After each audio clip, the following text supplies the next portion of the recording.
B tolerant, சகிப்புத்தன்மை உள்ளவர்களாக இருக்க வேண்டும். எல்லாரும் சொல்லுங்க, எப்படி இருக்கணும்?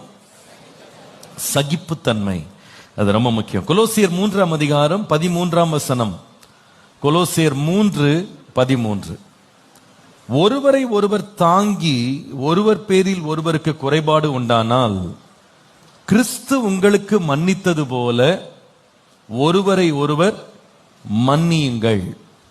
இதுல நான் முக்கியப்படுத்துற வார்த்தை என்னவென்றா, ஒருவரை ஒருவர் தாங்கி அப்படின்னா போட்டிருக்கு. தாங்கி அப்படின்னா தூக்கின்னு அர்த்தம் கிடையாது. அதுல ஒரு அர்த்தம் என்னன்னா, இங்கிலீஷ்ல நல்லா கிளியரா இருக்கு பாருங்க. பேர் வித் ஒன் another, ஒருவரை ஒருவர் சகித்து கொள்ளுங்கள், ஒருவரை ஒருவர் தாங்கிக் கொள்ளுங்க. சில பேர் நம்ம சொல்லுவோம்ல, தாங்க முடியலன்னு, அதான் தாங்கணும். ஒருவரை ஒருவர் என்ன செய்யணும்? தாங்கிக்கணும். தாங்க முடியாட்டி கூட என்ன பண்ணணும்?